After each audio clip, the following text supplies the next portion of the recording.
Razia protokol kesehatan yang digelar di sebuah kafe di Kota Medan, Sumatera Utara diwarnai ketegangan dan adu mulut. Sejumlah pengunjung menolak razia dan tidak mau dibubarkan.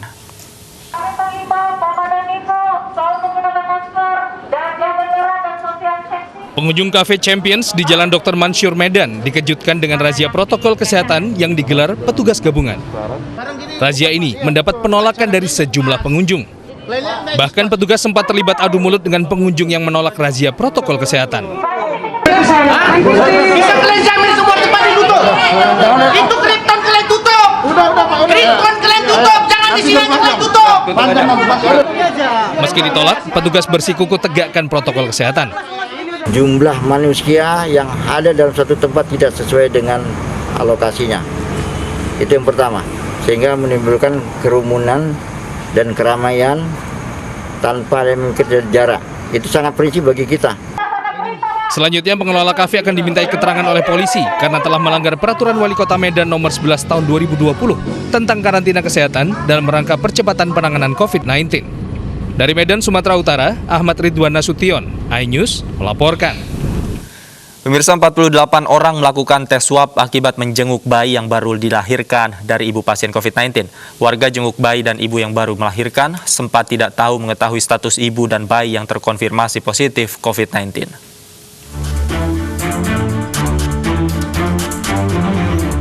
Penyebaran virus corona klaster jagung bayi di Ponorogo, Jawa Timur terus mendapatkan penanganan Dinas Kesehatan dengan melakukan swab massal. 48 orang lakukan tes usap karena kontak erat pasien dan warga sekitar. Swab dilakukan di lokasi untuk memudahkan pemeriksaan. Selama menunggu hasil swab keluar, 48 warga menjalani isolasi mandiri di rumah.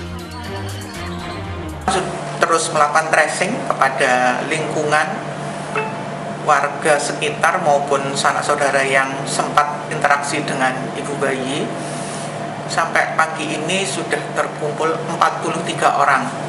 Jadi 43 orang itu rumahnya juga sekitaran situ saja, karena yang jagung bayi nampaknya tidak jauh rumahnya. Kita sedang mencari lokasi untuk bisa kita lakukan swab massal karena 43 ini cukup banyak ya.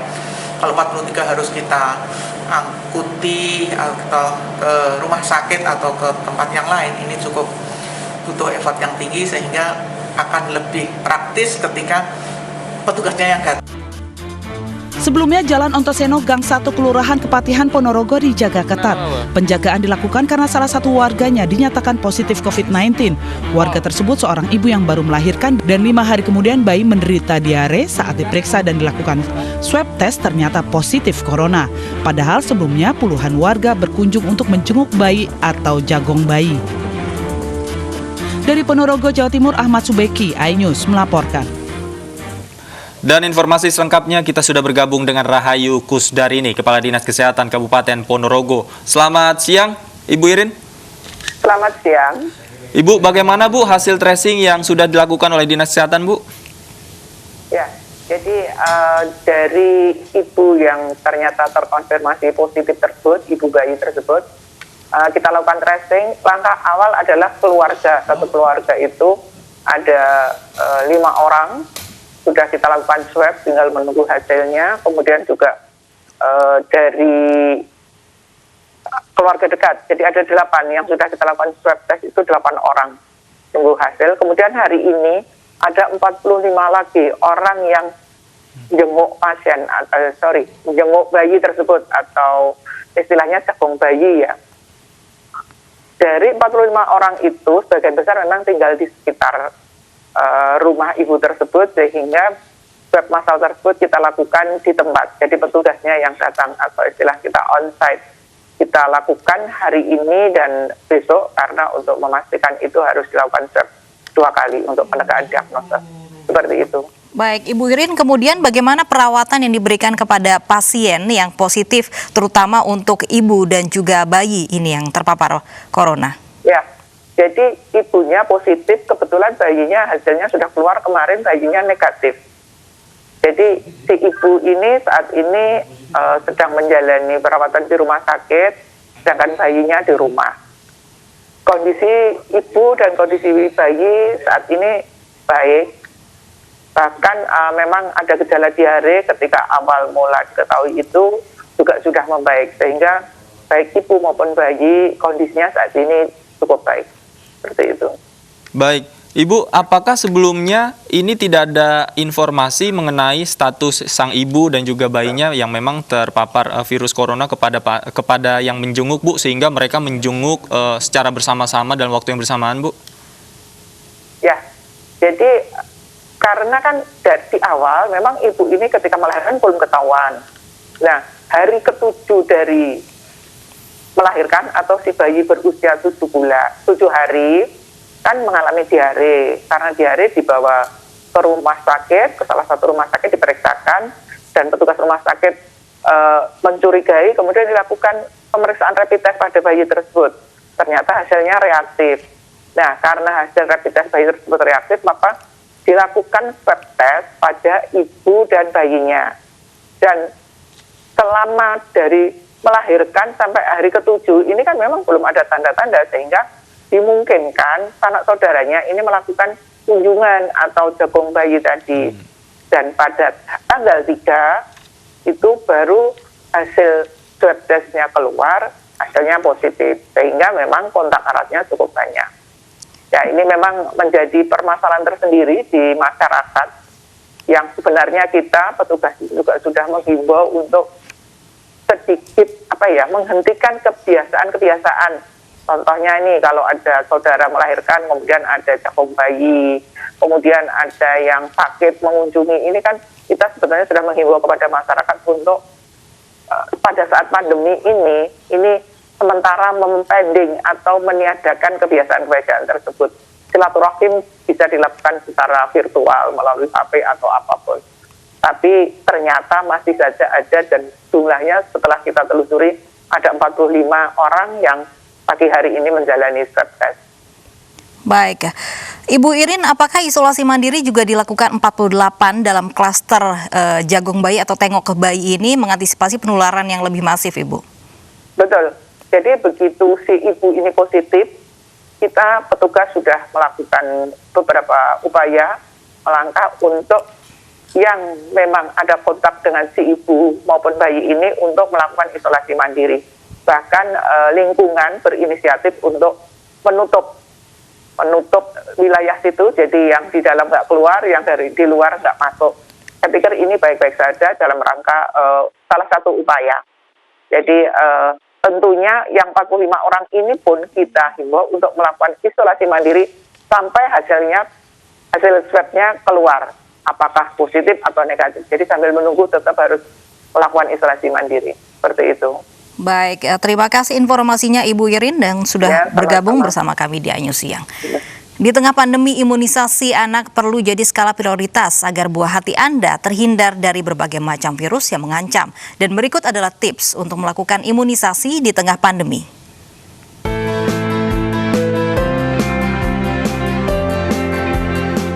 Di tengah pandemi virus corona COVID-19, orang tua tetap harus melaksanakan imunisasi untuk buah hati karena dengan vaksin imunisasi, anak terhindar dari penyakit serta infeksi berbahaya. Imunisasi juga dapat merangsang tubuh anak untuk menghasilkan kekebalan alami terhadap penyakit. Diharapkan imunisasi dasar dilakukan supaya perlindungan dan kekebalan dapat dihasilkan secara sempurna. Sambil menunggu vaksin COVID-19 tersedia, kita tetap disiplin dengan jadwal imunisasi rutin anak-anak kita. Pertama dan yang paling penting, imunisasi dasar lengkap. Ada sekitar 800.000 anak-anak di Indonesia yang belum lengkap imunisasi dasarnya. Harus kita atasi masalah ini, sebab imunisasi dasar lengkap adalah hak anak-anak kita. Kewajiban kita memastikan mereka mendapatkannya. Apalagi di masa pandemi sekarang ini, masih banyak nih orang tua yang takut membawa anaknya imunisasi ke rumah sakit atau posyandu karena banyaknya hoax akan tertular COVID-19. Dalam kesempatan ini, kami tegaskan lagi bahwa posyandu, puskesmas, rumah sakit, klinik, dan pos imunisasi lainnya telah diwajibkan untuk menerapkan protokol kesehatan yang ketat. Imunisasi sebaiknya dilakukan sesuai jadwal untuk menghindari kemungkinan infeksi pada anak di sela jangka waktu tersebut. Di tengah pandemi COVID-19, kebanyakan orang tua balita merasa khawatir jika buah hatinya harus dibawa ke rumah sakit atau puskesmas untuk melakukan imunisasi. Agar terhindar dari penyakit menular di lokasi fasilitas kesehatan, orang tua pastikan sebelum berangkat untuk imunisasi hubungi dokter atau pihak pelayanan kesehatan guna membuat janji kedatangan agar tidak menunggu terlalu lama di tengah keramaian. Lakukan protokol kesehatan secara ketat. Gunakan hand sanitizer, ibu dan anak wajib menggunakan masker kain saat berpergian, terapkan physical distancing yaitu menjaga jarak 2 meter dengan orang lain. Jika anak Anda suka berlarian, tahan anak agar tidak berlarian. Segera pulang ke rumah. Sampai di rumah, ibu dan anak harus segera mencuci tangan dengan air dan sabun serta mengganti pakaian. Saat pemberian imunisasi usai, jangan langsung pulang. Tunggulah 30 menit untuk memastikan apakah ada efek samping atau tidak. Pastikan saat pulang ke rumah, anak dalam keadaan sehat. Negara perlu memastikan pelayanan imunisasi tetap terlaksana agar tidak terjadi double outbreak atau munculnya wabah lain di tengah pandemi. Tim Liputan iNews melaporkan. Terkait dengan pemberian imunisasi di masa pandemi, kita tanyakan langsung kepada dokter spesialis anak, ada Dr. Adib Mahara. Selamat siang, Dr. Adib. Selamat siang, Mbak. Baik, dokter, ini bagaimana mengakali agar anak tetap mendapatkan imunisasi di tengah pandemi? Baik, Mbak. Jadi kalau dengan kondisi yang pandemi seperti ini memang sangat rentan sekali ya anak-anak akan tertular penyakit infeksi yang bisa menular melalui infeksi saluran pernafasan. Jadi untuk mengakalinya berarti kita harus memberikan edukasi yang lebih terhadap ibu, orang tua bahwa pentingnya vaksin, terutama vaksin imunisasi dasar ini diberikan kepada bayi dan anak-anak gunanya untuk mencegah terjadinya penyakit-penyakit infeksi saluran pernafasan sehingga apabila nanti pun anak terpapar oleh COVID, gejala dan penyakitnya itu tidak bertambah berat dengan kondisi seperti ini. Baik, kemudian cara aman seperti apa yang dilakukan ketika memang ibu akan mengimunisasi bayinya ke rumah sakit? Jadi banyak sekali ibu yang memang takut terpapar justru di rumah sakit atau di klinik kesehatan lain. Baik, Mbak. Jadi gini, sebenarnya kalau rumah sakit yang sudah menyediakan fasilitas untuk imunisasi dan klinik-klinik imunisasi itu biasanya dia sudah pasti akan menerapkan protokol kesehatan. Nanti untuk ruangan imunisasi akan dipisah dengan ruangan bayi-bayi atau anak-anak yang sakit sehingga memang khusus untuk imunisasi saja. Kemudian untuk ibu atau keluarga atau bapak-bapak yang akan membawa anaknya untuk melakukan vaksin di rumah sakit itu sebaiknya menggunakan dengan kendaraan pribadi yang dirasa aman dan nyaman. Kemudian pastikan social distancing, physical distancing terhadap pasien-pasien yang lain. Bawa hand sanitizer sendiri setiap kali nanti ibu kontak atau memegang suatu benda yang ada di rumah sakit, segera langsung pakai hand sanitizer tersebut. Sehingga saya rasa tidak ada yang perlu dikhawatirkan dan ditakutkan untuk melakukan imunisasi pada anak-anak. Baik, Dokter Adib, sebenarnya di rumah sakit ataupun di klinik-klinik tertentu. Baik, Dokter Adib, sebenarnya apa dampak terhadap anak jika imunisasi ini tidak bisa rutin dilakukan, Dokter? Jadi gini Mas, namanya imunisasi berarti kan kita kan membuat kekebalan yang pasif. Jadi kita berikan vaksin kepada anak-anak tersebut. Setelah kita berikan vaksin, maka anak diharapkan memiliki kekebalan yang spesifik terhadap vaksin-vaksin yang diberikan. Nah, untuk kondisi seperti ini paling bagus adalah diberikan vaksin yang bisa mencegah infeksi saluran pernafasan seperti vaksin BCG, vaksin DPT. DPT itu terutama pada pertusisnya ya, kemudian vaksin influenza, dan terakhir adalah vaksin pneumokokus. Nah, apabila anak-anak tidak mendapatkan vaksin ini, maka dikhawatirkan akan menjadi double outbreak berikutnya. Anak-anak bisa muncul wabah atau pandemi yang lain, padahal saat ini masih mengalami pandemi COVID-19 ini. Seperti Baik. itu. Dokter, adakah cara lain yang bisa dilakukan orang tua sebagai pengganti imunisasi atau bisa sekaligus mengimunisasi dua penyakit begitu dalam satu waktu? Bagaimana yang lebih efektif seperti apa?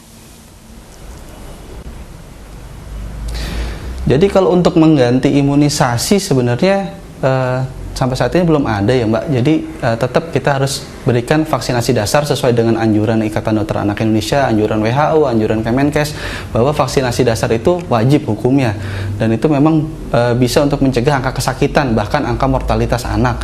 Nah, kalau untuk pemberian vaksin itu pada dasar bisa dilakukan secara bersamaan. Contoh misalnya seperti vaksin influenza dengan vaksin pneumokokus, atau enggak vaksin DPT dengan vaksin pneumokokus, itu bisa diberikan secara bersamaan. Jadi dalam satu waktu anak diberikan vaksinasi bisa langsung diberikan 2 atau 3 vaksin secara sekaligus. Jadi bisa menghemat waktu dan anak tidak bolak-balik ke rumah sakit atau ke klinik. Seperti itu. Baik, terima kasih Dr. Adip Mahara sudah berbagi informasinya, mudah-mudahan didengar oleh para orang tua di seluruh Indonesia. Terima kasih dokter, selamat siang. Atap gedung Lembaga Sensor Film di kawasan Pancoran, Jakarta Selatan roboh. iNews yang segera kembali, tetaplah bersama kami.